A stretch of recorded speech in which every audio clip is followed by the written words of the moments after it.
दूसरी शादी। आदि की शादी के लिए उसके मम्मी पापा रिया के घर जाते हैं। अरे कैसे कर दे शादी भाई साहब। आपका बेटा तो अभी कुछ करता ही नहीं है। सुना है आगे पढ़ाई करने के लिए शहर भी जा रहा है। तभी तो भाई साहब हम चाहते हैं कि शहर जाने से पहले इसकी शादी कर दे। और कमाने का क्या है, हर कोई तो पढ़ लिख कर कमाता ही है। हाँ हाँ, और गांव का सबसे बड़ा मकान और समृद्ध परिवार से है आदि। मुझे तो समझ में ही नहीं आता, इतनी जल्दी शादी। रिया भी अभी पढ़ रही है, इतनी अच्छी है वो पढ़ाई लिखाई में, कैसे शादी कर दूं। आप लोग थोड़ा समय दे। आदि के माता पिता घर चले जाते हैं, जहां आदि के पिता कहते हैं, अरे भाग्यवान, मुझे तो समझ ही नहीं आ रहा कि तू क्यों इतनी जल्दी आदि की शादी करवाना चाहती है। पढ़ लिख कर कमाई धमाई करने लायक हो जाए तो फिर कर देना शादी। अरे आप चुप रहिए। रिया जैसी लड़कियों के लिए शादी के रिश्तों की कमी है क्या? इतनी सुंदर, संस्कारी, पढ़ी लिखी और अच्छी परवरिश वाली लड़की है वो। मैं तो छोड़ ही नहीं सकती ये रिश्ता किसी भी कीमत में।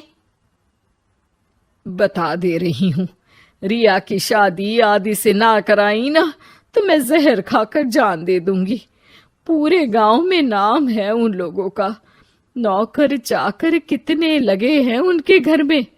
अरे मेरी बेटी तो राज करेगी, राज। और इस तरह ना चाहते हुए भी रिया की शादी आदि से हो जाती है। अरे बेटी, ये ले तेरी किताबें, पढ़ाई बिल्कुल ना छोड़ना। तू तो मेरी गर्व करने वाली बहू है, बड़ा नाम है तेरा गांव में। हाँ, आखिर पसंद किसने किया है रिया को आदि के लिए? आदि को गांव की रिया इतनी पसंद नहीं होती है। अरे यार, तू तो बड़ा लक्की निकला, रिया जैसी लड़की से तेरी शादी हो गई। अरे लक्की की क्या बात है, वो भी तो मेरे जैसे लड़के की बीवी बनकर किस्मत वाली बनी है ना। अरे अब तो तू रह नहीं दे, ना तो तू कमाता है ना ही पढ़ने में अच्छा है। क्या है तुझमें? बस पैसा, और वो भी बाप का। आदि को दोस्तों की बात पर बहुत गुस्सा आता है। पिताजी, मैं शहर जाना चाहता हूँ आगे की पढ़ाई के लिए। अरे बेटा, लेकिन यहाँ की पढ़ाई तो पहले पूरी हो जाए। नहीं नहीं, अब मैं किसी भी हालत में शहर में ही रहकर पढ़ाई करूंगा। रिया को आदि का ये व्यवहार अजीब लगता है कि अचानक नई शादी के बाद आदि ऐसा क्यों बोल रहा है। खैर, आदि पढ़ाई के लिए शहर चला जाता है और रिया गांव में रहकर सास ससुर की सेवा करती और बचे वक्त में पढ़ाई। अरे देखो, दामाद जी तो शहर चले गए, हमारी बेटी बेचारी अकेली रह गई। उसे कुछ दिनों के लिए यहीं बुला लाओ ना। रिया की माँ रिया के ससुराल उसे लेने जाती है कि उसके सास ससुर कहते हैं, अरे नहीं नहीं बहन जी, हमारा मन तो रिया के बिना नहीं लगेगा। हाँ माँ, इनको तो शहर जाना ही था पढ़ाई के लिए, बस थोड़ा पहले चले गए। माँ खाली हाथ वापस आ जाती है। आदि शहर में मन लगाकर पढ़ाई करता है और इंजीनियरिंग के लिए दाखिला ले लेता है, तो वहीं रिया भी एमए की पढ़ाई में प्रवेश लेकर समाज सेवा में मन लगाती है। तुझे देखकर लगता है कि मैंने तेरे साथ ठीक नहीं किया बेटी। शादी तो करवा दी लेकिन पति का साथ नहीं मिला। अरे तो क्या हुआ, जैसे मैं अपने माँ पापा के साथ थी वैसे अब आप दोनों के साथ हूँ, है ना? सास खुश हो जाती है। अरे सुनो, बहू आदि लौट रहा है शहर से, वो कल आ जाएगा, तुम लोग तैयारी कर लो। रिया ये सुनकर खुश हो जाती है।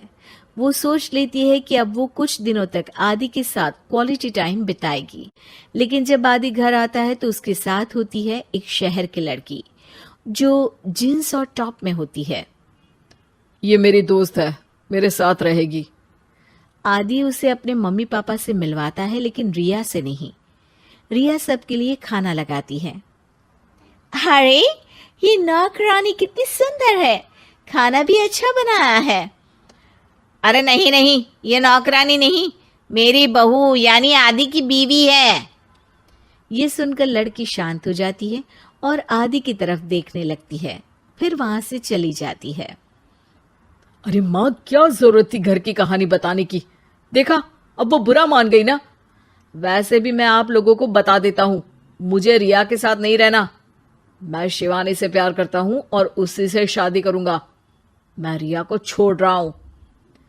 आदि ये बोलकर उस लड़की के साथ शहर चला जाता है। रिया ये सब देखकर रोने लगती है, अपने कमरे में चली जाती है जहां सास ससुर उसके पीछे आते हैं। हमें माफ कर दे बेटा। वो दोनों उसके सामने हाथ जोड़ते हैं। आप लोग ऐसा क्यों बोल रहे हैं? ये तो मेरी किस्मत थी, पर अब मैंने सोचा है कि मैं भी आगे पढ़ाई करके आगे बढ़ूंगी। रिया पढ़ाई लिखाई करके पूरे जिले की कलेक्टर बनती है। आदि उसे छोड़कर शिवानी से शहर में ही शादी कर लेता है। फिर एक दिन रिया के ससुराल में, अरे बेटी रिया, तुझसे मिलने कोई आया है। कौन है माँ? हमें आपकी बहू के बारे में सब पता है। मैं आप लोगों से अपने बेटे के लिए आपकी बहू का हाथ मांगने आई हूं। रिया के सास ससुर और माता पिता ने मिलकर ये फैसला किया था कि वो रिया की शादी करवा देंगे। पूरे जिले में नाम कमा चुकी रिया की शादी उससे भी बड़े ओहदे के सिट से हो रही होती है कि शादी वाले दिन आदि भी वहां आ जाता है। अरे माँ, ये क्या हो रहा है? तेरी हिम्मत कैसे हुई घर में घुसने की? पूरे गांव में हम लोगों की नाक कटा अकेला छोड़ गया था एक लड़की के लिए, अब क्या लेने आया है? माँ, वो लड़की ठीक नहीं निकली। उसने मुझे धोखा दे दिया माँ। मैं रिया की कीमत समझ चुका हूँ। अरे इतने बड़े जिले की कलेक्टर है वो। मैं यहाँ नहीं था, फिर भी उसने आप लोगों का पूरा ध्यान रखा। बहुत लेट हो चुका है बेटा।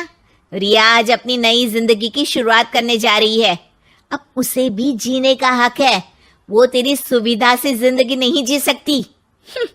तूने तो हीरा खो दिया बेटा।